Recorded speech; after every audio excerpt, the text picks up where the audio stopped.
दिया, छोड़ नहीं दिया।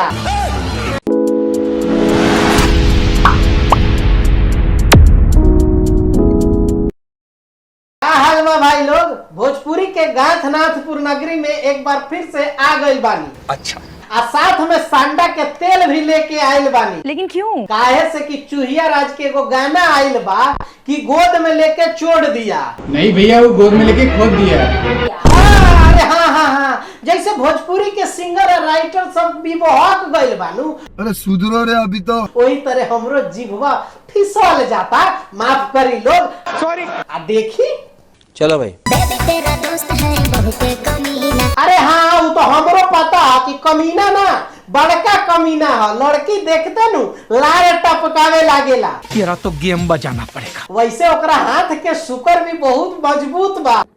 हम ना ज्योतिष दीपक भैया कहत रहली।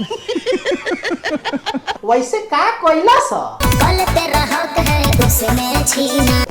ये तो बहुत गड़बड़ कोइला सो। ऐसे कैसे चलेगा दीदी? कंडोम लगैले रहे कि ना? रूपा पूछा तानी। अरे वो क्या किया है रे?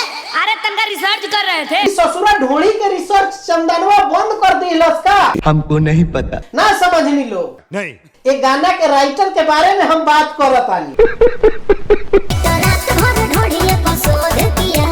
अच्छा एगो बात बताओ चूहिया राज, ई ढोली के शोध करे खातिर गेहूं के खेत में लगाइल रहे कि रहरी के खेत में? हम सब तो लड़ने बेंचोद। बेबी रिमोट का बहुत फालतू बोल रहा है। अभी और कुछ भी किया है। क्या किया है? और कुछ भी कइले बा? बताओ का कइले बा? छोरा गोद में लेके खोद दिया। Once more। छोड़ा गोद में लेके खोद दिया। भाग बहन जो खोद देलस त इतना बड़ा ड्रामा कइले बड़े। आ कहीं चोट देले रहिस तब तक ओकर नुनिया काट देले होत। नहीं बेबी रिमोट का बहुत छिनार है। ऐसा काहे डार्लिंग? एगो तो राइटर है, एगो सिंगर है, ये सब काम कब से शुरू कर दिया है? देखो कुछ कइले बा तो खुल के बता दो, कोड वर्ड में बात मत कर। ऊपर हॉर्न दबाया नीचे जोड़ दिया। हॉर्न दबाया? अच्छा एगो बात बताओ भौजी, ई हरानवा दबैला पर आवाज आइल रहे कि ना? माई रे माई।